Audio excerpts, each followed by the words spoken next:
conexão dele. Ô, meu nobre, tudo bem? Tudo bem, meu Tranquilo? irmão? Deixa eu só melhorar um pouquinho aqui a altura. Maravilha, maravilha. Me escuta bem? E te ouço bem. Maravilha, maravilha. Também te escuto bem. Som e imagem boas. Só ajeitar aqui, estou um pouquinho. Não estou muito habituado a fazer No no Instagram? Instagram. Aham, Aí tá certo, tá certo.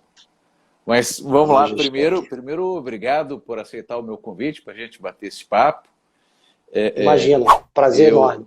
eu te sigo e acompanho as tuas postagens, sempre muito combativas. A gente tem uma visão de mundo muito parecida, tem interpretações sobre o cenário muito semelhantes. Gosto também do teu estilo combativo na política. E então, por que não né, a gente ter esse dedo de prosa aqui no Instagram? Foi essa a proposta, né? A gente poder fazer essa conversa e trocar as impressões, porque tem sido uma avalanche de ameaças à liberdade individual, à democracia, né? Ou seja, acho que o epicentro de todo esse problema me parece ser o Supremo Tribunal Federal, né, e o TSE, que vem impondo censuras, vem promovendo inquéritos ilegais, vem promovendo prisões e agora, né, condenações ilegais, se não fosse o indulto dado pelo presidente Bolsonaro. Nós temos aí uma Câmara dos Deputados e um Senado que não se posicionam, estão completamente acovardados diante da Suprema Corte ou cúmplices da Suprema Corte. Observamos aí a própria dinâmica do Elon Musk ao adquirir o Twitter, e a reação da esquerda reclamando justamente de que haverá liberdade no Twitter, né, porque o que eles querem é a censura, né, os filtros ideológicos, né, o controle daquilo que pode ser dito. Então, começando né, esse nosso bate-papo, eu queria que você fizesse uma leitura ampla aí de como você está vendo, né, essas ameaças, né, e de como você vê aí as perspectivas que nós temos, os próximos lances dessas jogadas que são possíveis aí de serem cogitados. Bom, em primeiro lugar, boa noite, Rodrigo. Boa noite à sua audiência. É um prazer enorme estar com você aqui. Obrigado pelo carinho, pela amizade. A gente tenta contribuir de alguma maneira, né? Nós estamos aqui meio que sobrevivendo nesse Brasilzão de meu Deus, como você disse, estamos vivendo tempos difíceis, complicados, onde nós temos, de fato, um poder se achando superior aos outros, né? Tomando como prerrogativa aquilo que não é de sua prerrogativa. Então a gente está acompanhando, né, uma cena triste, momentos tristes da nossa história, onde pela primeira vez a gente tem um presidente honesto, um presidente correto, que deveria receber todo o apoio de todos os poderes, assim como a população em geral já o faz, e o que você tem é uma oposição ferrenha, não só dentro do campo político, mas no campo judiciário, né, onde não deveria se misturar as coisas, né, onde nós deveríamos ter uma total imparcialidade, afinal de contas, dentro dessa pirâmide de executivo, legislativo e judiciário, me parece que fica muito claro que o judiciário, hierarquicamente, é a última força, né? Uma vez que eles estão ali apenas para fazer cumprir aquilo que o legislativo, por exemplo, desempenha, né, como leis, para que a população possa, então, apreciar. E a gente fica triste com tudo que está acontecendo, afinal de contas, o que a gente está vendo é aquilo que o Rui Barbosa dizia, né, que a pior ditadura que existe é a ditadura do judiciário, porque contra ela não tem a quem recorrer. Mas a gente pode discordar um pouquinho do Rui Barbosa, em que pese ser o brilhante Rui Barbosa, porque de fato nós temos a quem recorrer. Essa é a grande realidade, né?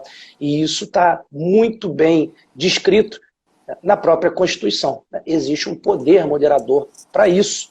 Todas as vezes que então nós tivermos a desarmonia entre os poderes, existe uma maneira de corrigir isso. A gente nunca espera, né, que isso chegue a ser necessário, mas infelizmente, né, com os arroubos que nós temos visto aí nos últimos meses, né, nos últimos 3 anos, mais especificamente desde que o presidente assumiu a cadeira, está se fazendo necessário esse poder moderador recuperar, né, a harmonia entre os poderes. Então, a gente lamenta por tudo isso, porque o Brasil poderia estar muito à frente, e quando a gente fala do país estar à frente, a gente está falando dos brasileiros, uma vez que toda essa instabilidade política, jurídica, acaba impactando direto na ponta mais fraca, né, que é o cidadão. Quando você tem uma instabilidade dentro do país, o que isso acontece? Você faz a inflação crescer, você começa a mandar informação negativa para fora, investidores não querem vir para o Brasil, não querem colocar dinheiro, não querem gerar emprego, ou seja, no fundo, quem sofre as maiores consequências é de fato o cidadão. Então, ao meu ver, nós chegamos num limite, nós chegamos num momento em que está impossível. Tudo que podia ser feito foi feito. O presidente nunca ultrapassou a linha do aceitável, do limite, nunca invadiu uma outra competência, muito pelo contrário. O presidente só tem, desde o início do mandato, a ideia dele sempre foi governar para os brasileiros. Agora, você não pode falar em governabilidade se você não consegue, por exemplo, nomear um diretor da Polícia Federal. Então, tudo começa por aí. E aí, se você não tiver essa liberdade, que é prerrogativa do Executivo, fica difícil da gente dar sequência nas outras coisas. Se numa simples nomeação você já tem uma interferência de um outro poder, que dirá em coisas maiores, como nós temos visto agora, a questão, por exemplo, da demarcação de terras, que é um processo tão importante que pode impactar diretamente, inclusive, na própria soberania, na própria economia, ou seja, se você não consegue nomear um diretor da Polícia Federal, imagine nesses temas muito mais polêmicos. A gente sabe que tudo tem interferência e, no final das contas, quem paga o pato sempre é o cidadão. Então, me parece que está muito claro que nós estamos chegando ao final disso. Alguém vai ter que se render para que a harmonia seja restabelecida. Me parece que está muito claro que o presidente não vai se render nem se curvar. Então, fica aí a sugestão para quem está nos assistindo de quem é que vai se render. Me parece, e aí eu não sei se você vai concordar com a minha posição, mas me parece que nós precisamos de um redesenho das instituições brasileiras. Evidentemente que isso não pode ser casuístico, não pode ser algo apressado e feito para o próximo mandato, digamos assim, né? É preciso pensar com calma numa próxima legislatura, né? Isso não é algo a ser feito de afogadilho num final de legislatura, mas eu acho importante a próxima legislatura pensar num redesenho do Supremo Tribunal Federal e do TSE, de modo a instituirmos mecanismos que consigam frear o ativismo judicial, né? Porque a nossa Suprema Corte é a única, pelo menos que eu conheço,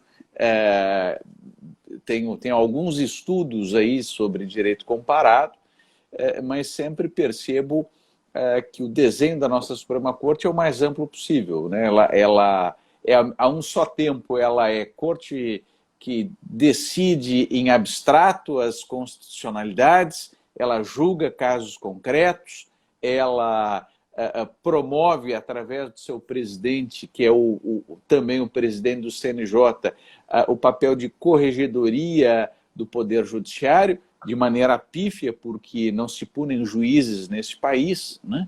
Você tem quase que uma garantia de impunidade à magistratura brasileira, né? O número de juízes punidos é pífio.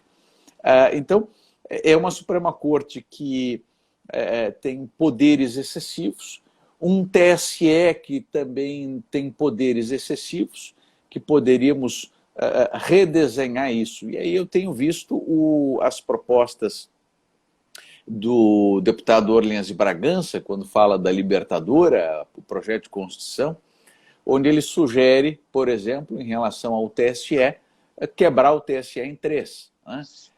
Porque o TSE regulamenta as eleições, o TSE ele organiza o processo eleitoral e o TSE julga o processo eleitoral. Então são três funções distintas. Poder regulatório ser devolvido ao Congresso Nacional, que é a Casa das Leis.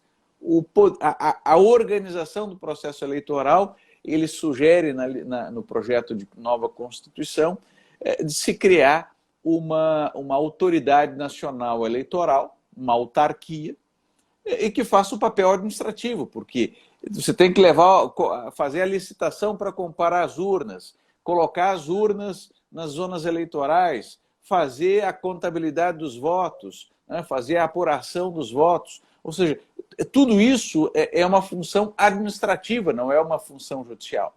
Então, essa autarquia, né, com as suas garantias, com a sua transparência, com, enfim, as suas condições de fiscalização, organizaria o processo administrativo eleitoral, e o judiciário se ateria àquilo que é absolutamente sua essência, que é julgar as impugnações a candidaturas, dar posse e julgar os crimes eleitorais. Ou seja, então, você concorda que a gente precisa urgentemente nesse país de um redesenho das instituições judiciais, fazer uma reorganização para frear esse ativismo judicial que ultrapassou todos os limites do razoável?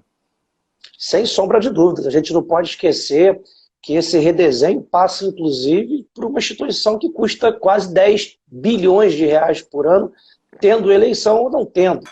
Isso é um absurdo. Como você bem disse, são funções meramente administrativas que não precisava de maneira nenhuma de você ter uma autarquia que custa 10 bilhões de reais por ano para os pagadores de impostos, né? É um absurdo. Você poderia estar alocando esse recurso, por exemplo, na saúde, na educação, em qualquer outro setor, na infraestrutura.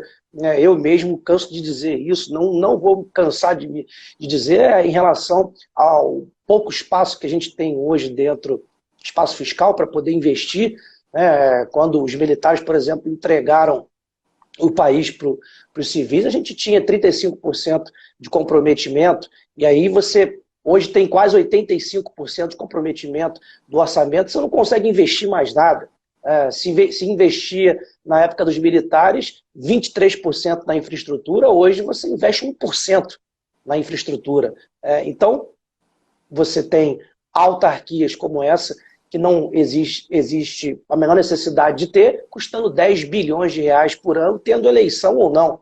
Então a gente precisa redesenhar, de fato, tudo isso, pensar nesse processo que, como você bem disse, pode ser destrinchado, não há a menor necessidade de você ter uma autarquia como essa. Agora, a gente não pode esquecer que a gente precisa ter um Senado forte, né? Infelizmente, hoje, muito do que nós estamos presenciando é culpa de um Senado fraco, de um Senado que, digamos assim, tem rabo preso, né, no judiciário. Mais de 30% do Senado hoje tem processos, né, lá no STF. Então fica muito difícil quando você não tem autonomia, né, para poder, obviamente, ir contra tudo isso que nós estamos presenciando hoje no Brasil. É um avanço completo, né, de competências, a todo momento invasões de competências, e ninguém toma nenhuma atitude, justamente porque, óbvio, né, está muito claro para o cidadão brasileiro que essas pessoas deveriam, que tem a prerrogativa, porque tem problemas, né? Todos eles têm problemas. Imagine se um Renan Calheiros da vida, né? Imagine se um Omar Aziz, né? Imagine se um Randolfo Rodrigues, imagine se esses caras cheios de problemas vão ter coragem de, em algum momento, bater de frente com a Suprema Corte. De maneira nenhuma. Então, a gente precisa, de fato, renovar, não vou dizer 100%, porque ainda tem ali uma meia dúzia que se pode preservar, mas 99,9999%, a gente precisa renovar. Essa que é a grande realidade. O Senado hoje é um Senado fraco. Acho que essa, inclusive, é a pior composição que nós já tivemos aí desde a, como eles gostam de chamar de redemocratização, né, eu vou utilizar essa expressão. Desde a redemocratização, acho que é a pior composição que nós temos. E é por isso que a gente vê, né, uma tentativa absurda, covarde, inclusive, baixa, de não permitir que alguns candidatos, como é o caso do Daniel Silveira, por exemplo, possa chegar ao Senado. Porque, óbvio, né, são pessoas que não têm nenhum comprometimento e não devem nada para o judiciário e são uma ameaça. Né? Me parece que é até interessante para eles que se chegue ao poder justamente essas pessoas, né, que são muito comprometidas, né, que têm um histórico bastante comprometido, porque chegando lá vão virar todos reféns deles. Então, a gente precisa, de fato, tanto mexer, né, fazer esse redesenho, como você bem disse. TSE é uma autarquia que, por exemplo, não tem em país nenhum, não tem necessidade de se ter aqui, são funções administrativas de fato, né, e eu acho que é isso, um custo absurdo de 10 bilhões de reais por ano não pode ser arcado, obviamente, pelo cidadão. Então, o momento é propício, nós estamos em ano de eleições, agora é a hora do povo se conscientizar. A gente faz a nossa parte, como você está fazendo sempre, a gente aqui também faz no programa, nos jornais que a gente participa, tentando esclarecer as pessoas onde é que está o problema. Né? O problema está exatamente na impunidade, como você bem disse. Existe um corporativismo muito grande no judiciário, você não vê nenhum juiz sendo punido quando tem alguma coisa que chega a ser uma aberração muito grande, né, o que você tem é uma aposentadoria compulsória. Né? Esse é o máximo de punição. A grande penalidade é a aposentadoria é a grande penalidade, com né? rendimentos integrais, né? Desembargador. Não, e assim, às vezes, né, é engraçado, porque eles criaram essa narrativa, né, de que vocês atacam as instituições, vocês descredibilizam as instituições. Não tem nada disso. Eu costumo dizer o seguinte, com essas iniciativas do judiciário, você tem muito juiz que obviamente não é punido, desembargadores, e a gente não está falando de coisa simples, a gente está falando de venda de sentenças, de esquemas, com casos que a gente nem quero falar aqui para evitar problemas de processo, mas quando você encontra, quando você identifica esse problema, o que você tem no máximo é uma aposentadoria compulsória. Então isso vai tirando a fé do brasileiro nas instituições. A descredibilidade das instituições não é porque A ou B ataca uma instituição, não é isso. Se a instituição fosse uma instituição justa, né, ninguém ia perder a fé nela por isso. As pessoas perdem a fé nas instituições justamente por conta da impunidade. O cara vê o juiz que deveria estar ali para fazer justiça, para fazer o correto, você vê o cara implicado em venda de sentença, você vê o cara implicado em esquemas criminosos, e aí você fala assim, poxa, a sensação que o brasileiro tem hoje é de que o crime compensa. Sim, então, sim. Isso é que tira a fé do brasileiro nas instituições. Não tem nada a ver com ataque à democracia, ataque a instituições democráticas. Isso foi uma maneira que eles encontraram para tentar calar as pessoas que estão mostrando isso. Né? Porque antes, o brasileiro acabou se acostumando. A grande realidade é essa. Né? Você vê que a mentalidade, até bem pouco tempo do brasileiro, era o seguinte: você vai votar em quem? Não sei, não me interessa, não estou nem preocupado. Político não faz a menor diferença na minha vida. Eu que não acorde às 5 da manhã, corra atrás do meu para ver se político vai me dar alguma coisa. Não que político tenha que dar alguma coisa a ninguém, mas a descredibilidade das instituições chegou a um ponto tão profundo que as pessoas perderam total confiança. Então hoje, para muita gente, votar em A, B ou C, D, não faz a menor diferença, né? Porque ela sabe que todos eles são iguais. Né? Esse era um pensamento que nós tínhamos aí até 2018. Essa aqui é a grande realidade. E, no fundo, eu nem julgo as pessoas, porque, de fato, nós tínhamos no campo político, no espectro político, a gente tinha, de fato, pessoas que só envergonharam, né, a nossa história. Então, as pessoas perderam a fé, perderam a crença nas instituições, nos políticos, então há muitos anos, né? Na verdade há muitos anos. E o Bolsonaro vem recuperando isso. Né? De 2018 para cá, ele vem mostrando que é possível fazer, sim, um país melhor, mais justo, com pessoas corretas, né? Você não precisa ter ninguém falando, se posicionando de maneira ideológica, né? Você só precisa ser correto. A gente não quer que lá no Supremo, por exemplo, tenha um ministro de esquerda ou de direita. Não, a gente quer que lá tenha alguém apegado à letra da lei, né? Você não precisa dizer o que você é, você só precisa cumprir a Constituição. O que a gente está vendo hoje é o contrário, né? Pessoas que rasgam a Constituição, que interpretam ao seu bel prazer ou ao prazer do cliente, né? Então a gente não quer, eu não quero saber se você é conservador, se você é progressista, eu quero saber o seguinte, isso você deixa para desenvolver a sua vida particular. Aqui você tem que cumprir a letra da lei, essa que é a grande realidade, mas isso já foi deixado para trás há muito tempo e a gente não consegue observar o avanço do país porque de fato tem uma descredibilidade por parte dos brasileiros muito grande das instituições. Então, quando você aponta, né, que um poder, como o poder judiciário, por exemplo, lá no Supremo, os caras compram, gastam R$ 570 mil em copinhos de água, isso indigna as pessoas que andam dentro de um trem lotado, de um ônibus lotado, que não tem o mínimo de condições de você andar. Isso indigna as pessoas que estão ali numa fila esperando um exame, esperando uma consulta, esperando uma operação, uma internação e não consegue, e aí você tem pessoas vivendo na babesca com dinheiro do próprio pagador de impostos. Então, isso tudo vai indignando, né? Nada acontece da noite para o dia. Isso não explodiu de ontem para hoje. Isso é uma bola de neve. Está acontecendo, está acontecendo, está acontecendo. Chega uma hora que aparece alguém que dá voz a esse povo, que foi o que aconteceu com a vitória do presidente Bolsonaro, então agora as pessoas se sentiram representadas. E elas dizem, é exatamente isso que eu penso. É exatamente isso. Não tem como você esconder, né, uma lamparina embaixo da mesa. Essa que é a realidade. Então, agora o que eles estão colhendo é a consequência, né, de uma justiça que, infelizmente, durante muito tempo, só se pautou na impunidade. E uma coisa que eu acho extremamente importante a gente pensar numa próxima legislatura é também repensar a forma de escolha dos ministros do Supremo, né? Primeiro, a questão da indicação presidencial, né? Vamos observar que essa indicação presidencial ela nunca fez bem ao Brasil. Na verdade, ela nunca funcionou adequadamente em nenhum outro lugar, a não ser nos Estados Unidos, que ela funcionou com alguma eficiência, mas aí por conta das características da sociedade americana, né?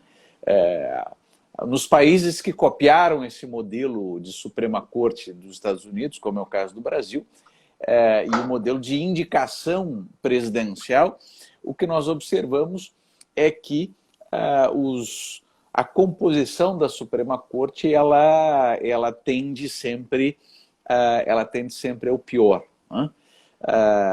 E é o que nós acabamos observando no Brasil, né? Ou seja, vamos ver que o estrago que foi feito pelos 14 anos do PT no poder, né? Indicando ali nomes que nós temos que duvidar até da própria capacidade de compreensão da língua portuguesa, né? O sujeito indicado ali que foi fato público notório, então não precisa ficar sem dar nome aos bois, como é o caso do Toffoli, sucessivamente reprovado em concursos. O sujeito não consegue ser juiz, mas consegue ser ministro da Suprema Corte. Chegou à Procuradoria, chegou à AGU, né, por ser advogado pessoal do Zé Dirceu, né, e de lá acabou guindado ao Supremo Tribunal Federal. E assim sucessivamente, quando a gente começa a observar os nomes que chegaram lá. Então, me parece que uma das coisas muito importantes que nós temos que pensar e debater na agenda política é a forma de indicação, e a outra é o prazo de exercício desse cargo, né? Porque não tem sentido algum no mundo de hoje o sujeito ser indicado e ficar lá até os 75 anos de idade. Então nós temos aí que conviver com Dias Toffoli, com Alexandre de Moraes, enfim, mais 20 e tantos anos, quase 30 anos pela frente. Né? Isso é verdadeiramente absurdo, né? É verdadeiramente absurdo. Nas cortes europeias nós temos mandato, né? Dependendo do país, 8 anos, 10 anos, 12 anos, mas não mais do que isso. O sujeito foi lá, deu a sua contribuição, né? Julgou casos importantes e vai embora para casa fazer outra coisa. Quer dizer, aqui um Dias Toffoli que já está lá há 10 anos vai ficar mais 20. Quer dizer, é inacreditável um negócio desse. Então, acho que redesenhar isso, redesenhar a própria dinâmica do Supremo, quebrando o Supremo em dois, uma corte constitucional e uma corte para casos concretos, para que eles não se tenha num único tribunal essas duas funções. O CNJ precisa ser redesenhado e ser efetivamente uma corregedoria externa ao Poder Judiciário, com mais transparência, com mais membros da sociedade civil, com mais indicados pela Câmara dos Deputados, pelo Senado, pela Presidência da República, enfim, fazer uma grande corregedoria externa e baixar a bola do Judiciário, trazer o Judiciário para o lugar que ele que é um lugar de coadjuvante. Até porque o legislador constitucional, quando ele descreve os poderes, ele diz lá, são poderes da República. O legislativo, em primeiro lugar, porque ali nós temos contemplada toda a sociedade, são os representantes de todo o conjunto social. Então, o legislativo, o executivo, que é aquele que representa, digamos assim, a maioria, aquela contingência que ganhou o processo eleitoral para aquele momento. Então, nós temos ali no executivo, né, a corrente majoritária da sociedade, naquele dado momento histórico, e o judiciário é um mero contrapoder. É um mero contrapoder que deve se ater à sua insignificância e aplicar tecnicamente a legislação. Então, e como você muito bem disse, com as Forças Armadas sendo o fiel garantidor desse poder moderador que o Ives Gandra também explica, né, a dinâmica do artigo 142, ou seja, no momento de caos em que há uma perturbação da ordem, de modo a que nós estamos nos avizinhando, porque a situação está chegando num momento realmente, né, extremamente tenso, o fato é que a interpretação que o Dr. Ives Gandra coloca como dispondo das Forças Armadas como um poder moderador, capaz de reestabelecer essa ordem, me parece muito correto. Me parece muito correto. Mas nessa esteira eu queria mudar um pouquinho o rumo da nossa prosa.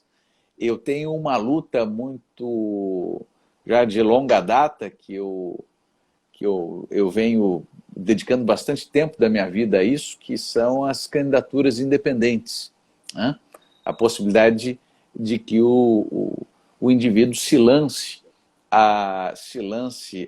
ao processo eleitoral sem filiação partidária, né?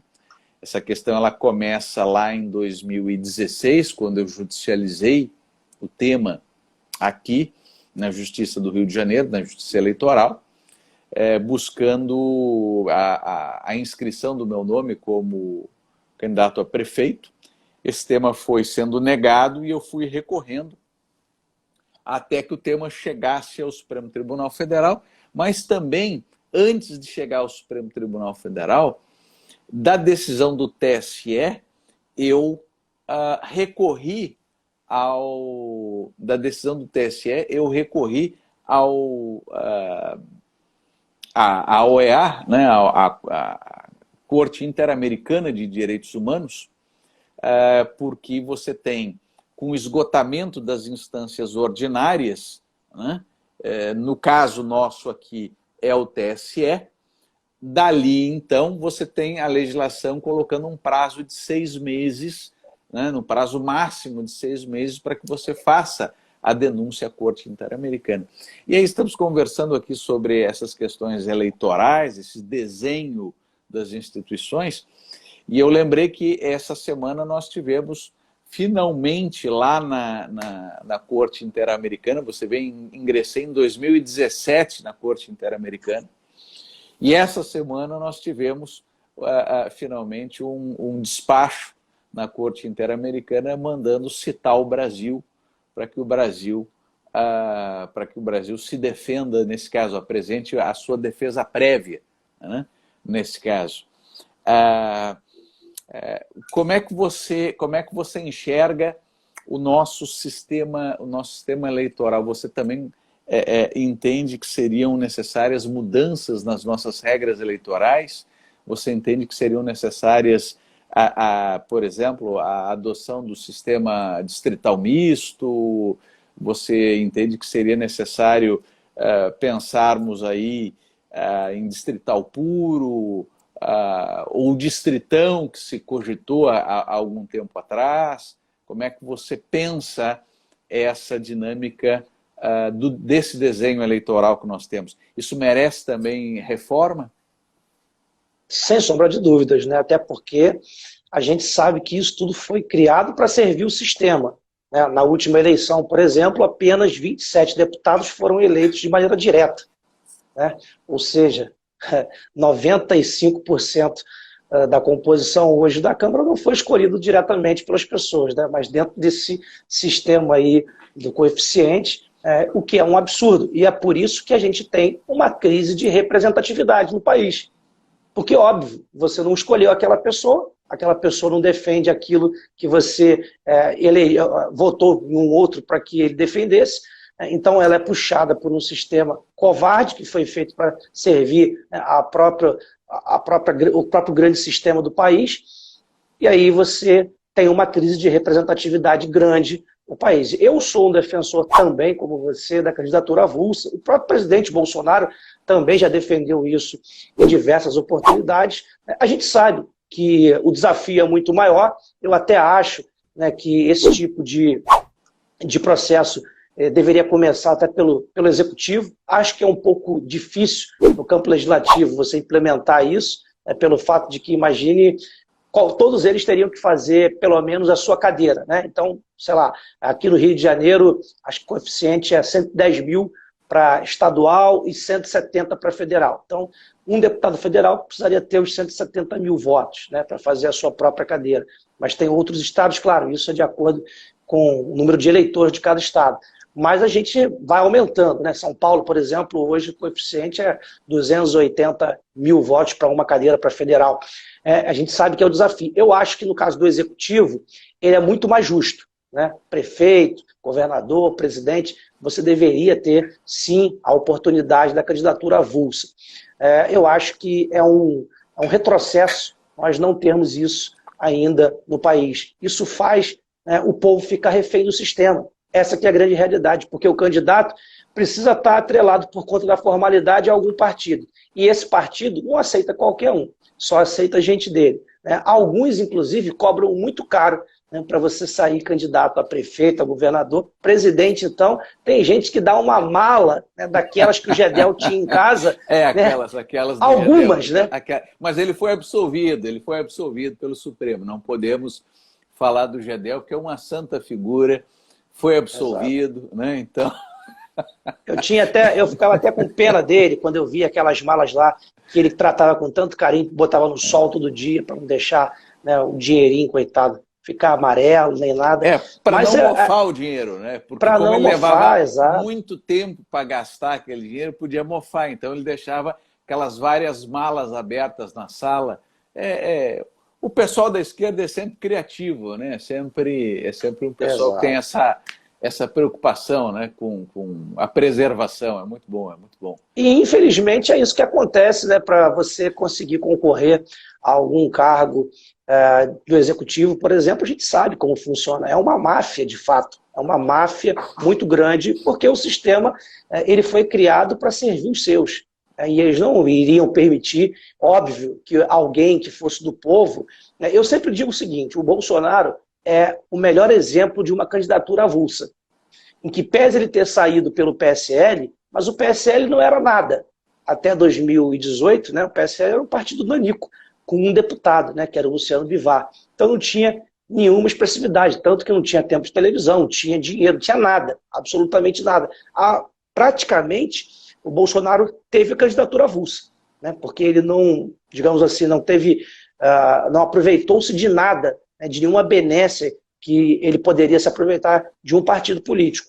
Tudo que ele conseguiu foi a arrecadação que as pessoas acreditavam, gastou menos de 2 milhões numa campanha presidencial, algo que, por exemplo, para deputado aqui no Rio de Janeiro, tem gente que bota 20, 25 milhões numa campanha para deputado federal. Né? Tem muita gente que não tem noção de como funcionam as coisas. Né? O pessoal fala assim, como é que esses caras estão sempre na política o tempo inteiro? Né? Os caras não fazem nada, só aparecem de 4 em 4 anos. Mas nada é por acaso. Né? Para o cara ficar ali, ele tem um cálculo certo. E isso é uma matemática, uma engenharia que é muito bem feita, é compra de muita gente, de muita liderança, de muitos lugares, e isso eles gastam em torno de 20 a 25 milhões. Aí você se pergunta, mas quanto é que ganha um deputado federal? O cara ganha, sei lá, 35 mil reais, 33 mil reais, né, mais os descontos. Vamos dizer que não tivesse desconto nenhum, que ele ganhasse 30 mil reais.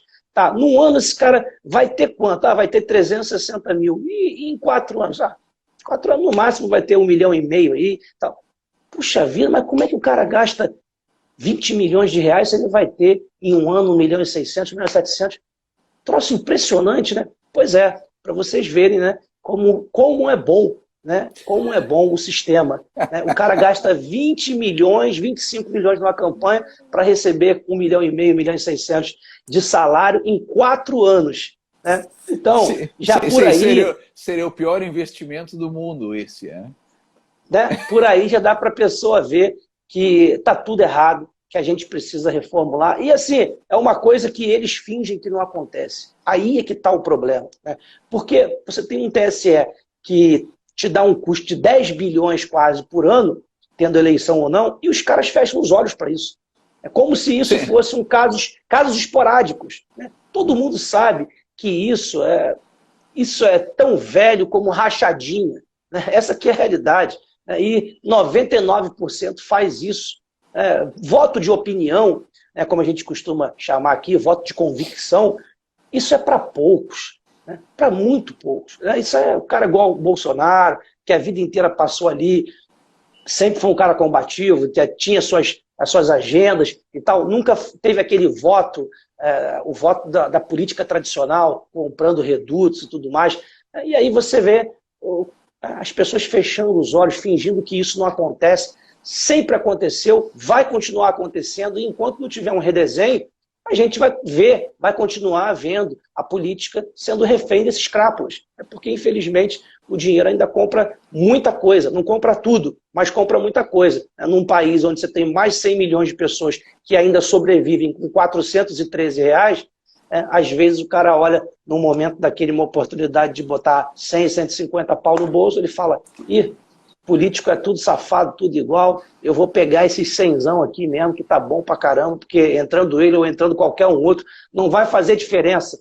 O cara vem aqui hoje, fala um negócio, diz que vai fazer, não volta nunca mais, só volta daqui a 4 anos, quando tiver eleição outra vez. Então, eu vou pegar agora, né, vou botar no bolso, porque é tudo igual. Então, essa é a descredibilidade que existe do povo nas instituições, e é por isso que eu volto nesse tema, porque eles fecham os olhos para isso. Como se isso não acontecesse no Brasil. Como se isso fosse casos esporádicos. E aí, quando se identifica, se pune. Mentira. Isso é a grande maioria. Todo mundo sabe disso. Boca de urna é um negócio fantástico que todo mundo conhece.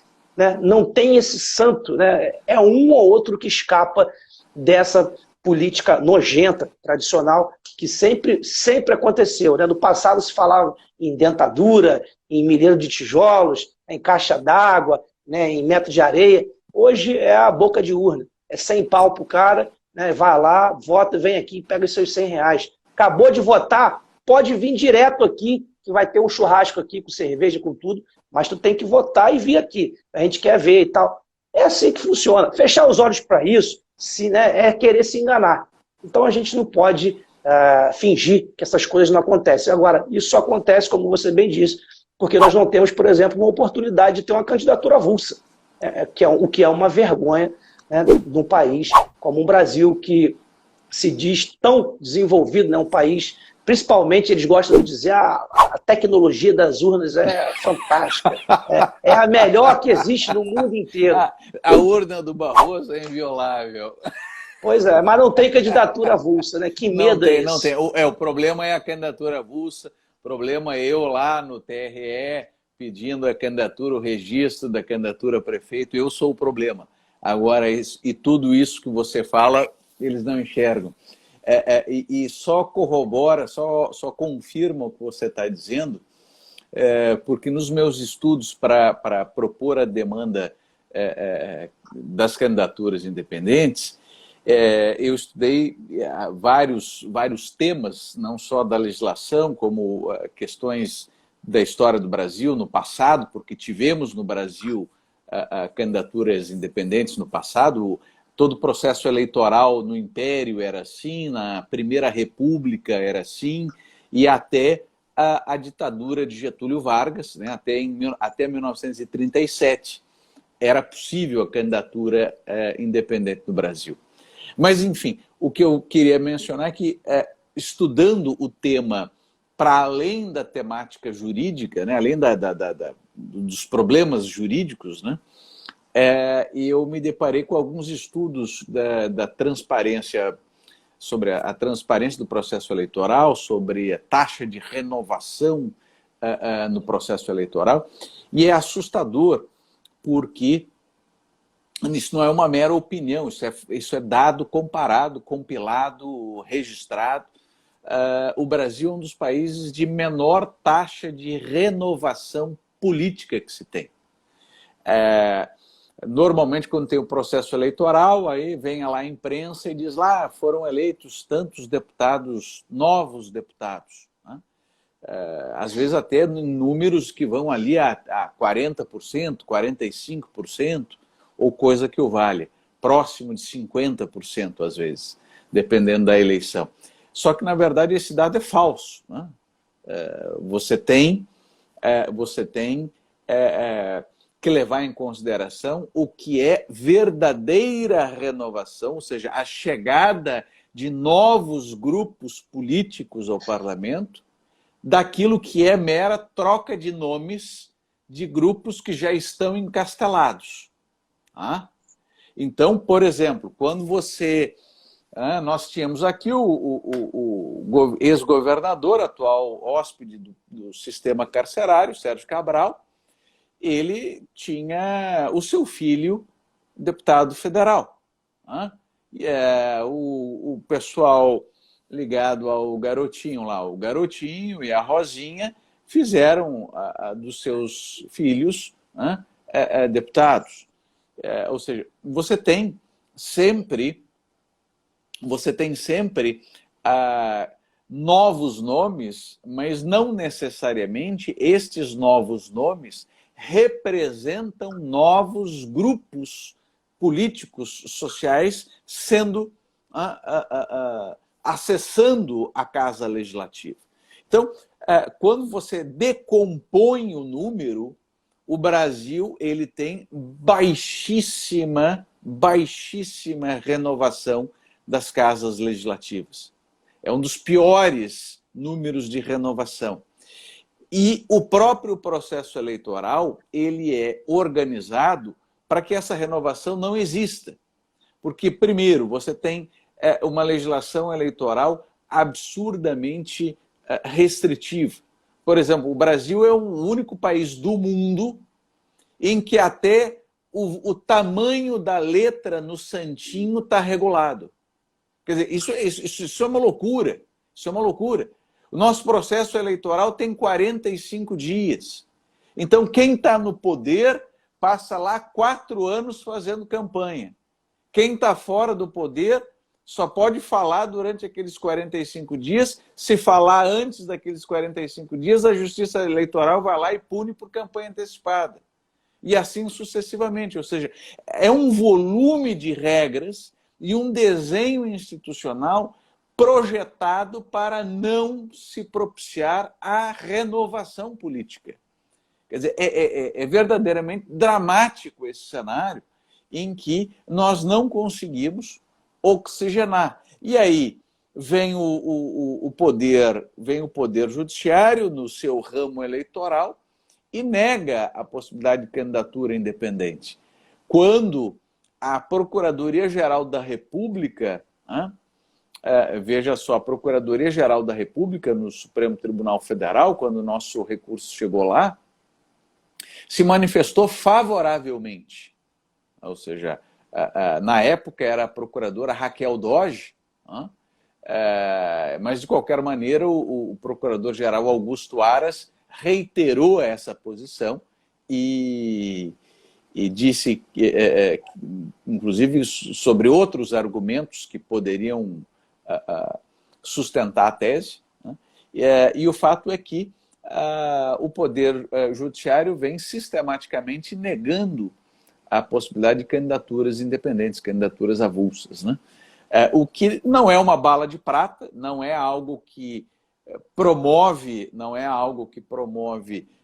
por si só a mudança, mas ela é aquilo que eu tenho chamado de a mãe de todas as reformas, porque ela vai propiciar pelo menos uma válvula de escape para pessoas como você, por exemplo, que é alguém que se caracteriza como um candidato de opinião, que se caracteriza como alguém que não está ligado a esse clientelismo, a essa digamos assim, prática antiga. Você promove a defesa das suas ideias, você promove a defesa dos teus valores, faz as críticas que você tem que fazer com a contundência que te é característica, e seria um belíssimo candidato independente. Então, veja que a legislação e o judiciário punem pessoas como você. E aí, nesse sentido, como a gente está se avizinhando de uma hora, eu queria que você terminasse falando um pouquinho para a gente o que te motivou a se filiar ao PL e cogitar de enfrentar aí uma candidatura a deputado. Conta um pouquinho para a gente desse desafio. E para falar, só para pegar um gancho do que você falou, é importante isso. Essa reflexão foi muito, muito importante que você fez, porque mudam-se os nomes, mas permanecem as agendas, né? Isso é só um rodízio. Quem está no poder nunca sai do poder. Passa para o filho, passa para o neto, passa para o sobrinho, mas a agenda, o monopólio da política continua, permanece, é o que nós temos visto. Mas como você bem disse, é muito difícil romper essa barreira. Um candidato que não faz parte do sistema, que não está ligado a nenhum desses grupos tradicionais da política, encontra grande dificuldade se não tiver uma candidatura independente. Você acabou de falar agora aqui sobre a minha filiação no PL. Hoje, obviamente, por que eu escolhi o PL? Porque é o partido que o presidente está. Então, eu prefiro estar no lugar onde eu tenho uma menor possibilidade de ter um conflito, digamos assim, de agendas, de valores, do que eu estar num lugar onde eu não conheça ninguém, e que na frente muita gente fala muita coisa, mas por trás você não sabe.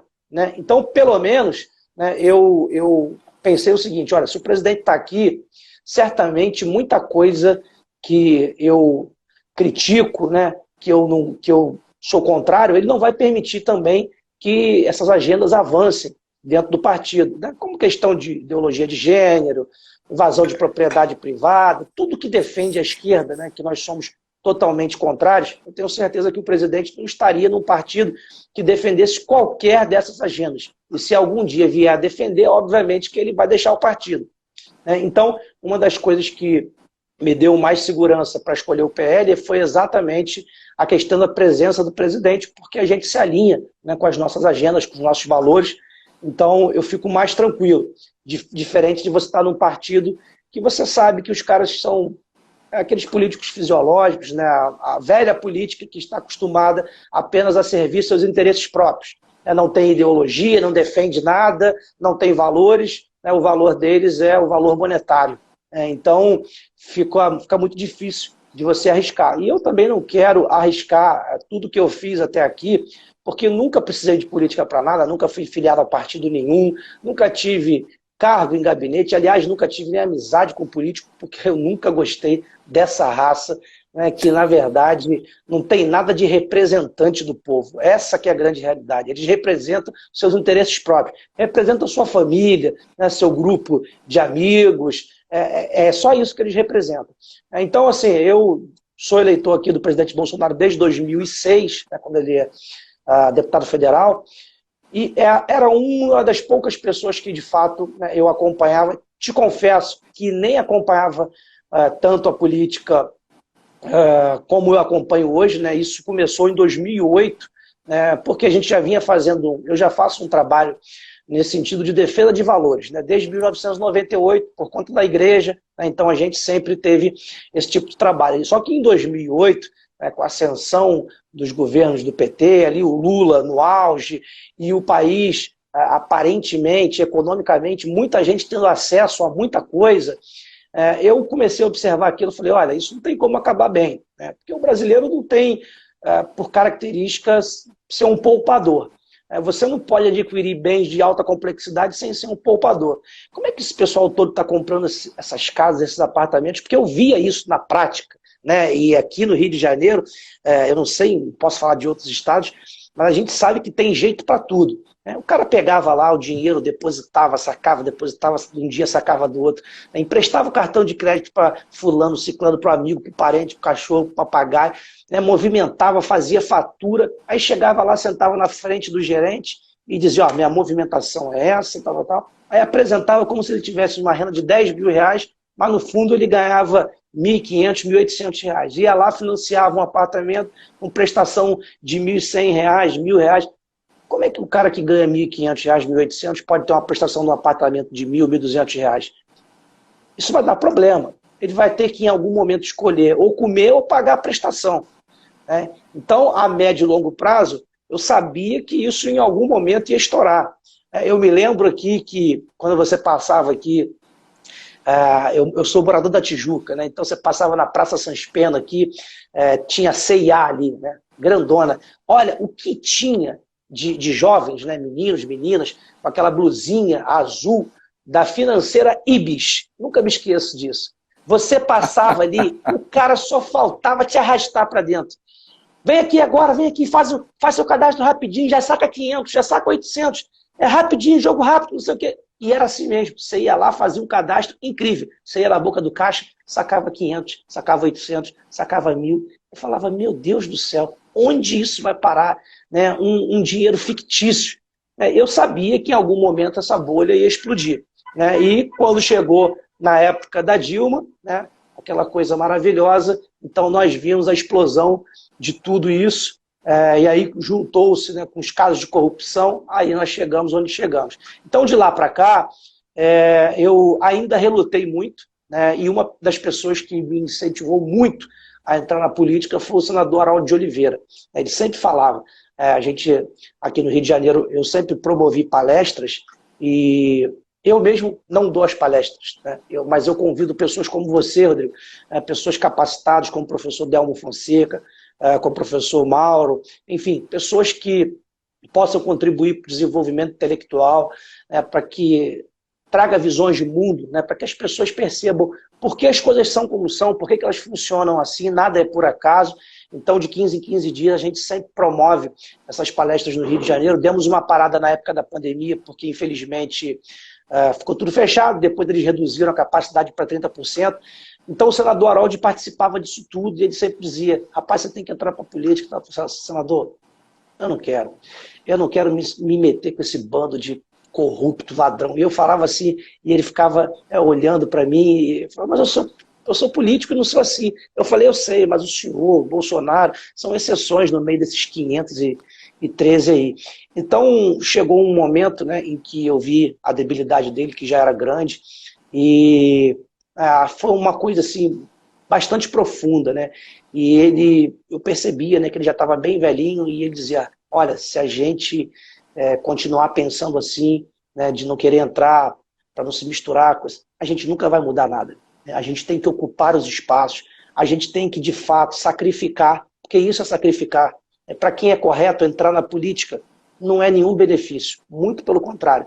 Eu sempre costumo dizer que você tem que passar um período na política para doar alguma coisa, né? Porque do jeito que o Brasil é, a quantidade de corruptos que existe no país, a quantidade de injustiças, de impunidade que tem nesse país. Se tem alguém que entra para fazer alguma coisa e tem cabeça fresca, né, e o cara fica tranquilo, olha tudo com a maior naturalidade, né, e sai desse processo até melhor do que entrou, pode ter certeza que ele faz parte do sistema. É só você olhar para a figura do Bolsonaro que você vai ver quanto ele está desgastado, o quanto ele envelheceu em 3 anos. Parece que ele envelheceu 20. É porque, de fato, é impressionante, porque, de fato, quem entra, né, para promover a mudança, quem sente a dor do povo, quem sabe o que é acordar 5 da manhã, encarar 2 horas de engarrafamento, e dentro de um ônibus, igual na lata de sardinha, né, aqui no Rio de Janeiro, os caras fecharam os ônibus com as janelas todas, com o vidro todo, dizendo que é ar-condicionado. Não tem. O cara vai num calor, enfrenta tudo isso, trabalha o dia inteiro, depois volta, encara tudo de novo, no final do mês recebe um salário mínimo. Se ele depender do SUS, ele está perdido. O que mais tem é gente que morre na fila, precisando de uma operação, de uma internação, não consegue, né? Então, se você entra para a política, vê isso tudo, e você não sabe, isso não mexe com você, você não sente nada, sinto em dizer, você faz parte do sistema, você não nasceu para servir, você não tem vocação, porque vida pública é vocação, é servir, por isso que a palavra é servidor, a definição é servidor. Se você não tem vocação para servir, não entre. Se você está entrando para se servir, você vai ser, de fato, um peso para a nação. É por isso que você olha hoje, né, você entra dentro das instituições, você vê como o serviço é ruim, é precário, né, as pessoas te atendem mal, porque criou-se uma mentalidade na nossa nação de que você precisa estudar, fazer seu 2º grau, né, depois fazer sua faculdade, pegar seu canudo e prestar um concurso público para ter segurança. Ué, sim, mas eu estou entrando para a vida pública para ter segurança? Eu vou ser um servidor. Servidor é para servir. Aí você chega lá na repartição, tá aquele cara lá, ó, sentado, você ali, às vezes cheio de dor, com a dor na coluna miserável, vai sair dali, tem que ir para o hospital, tem que ir no médico, tem um monte de coisa para resolver, né? Só Deus sabe como você chegou ali. E o cara tá lá assim, ó, sentado. Pois não, senhor? Ah, tá, peraí. Aí o telefone toca, ô fulano, como é que tá? Tudo bem? Essas pessoas...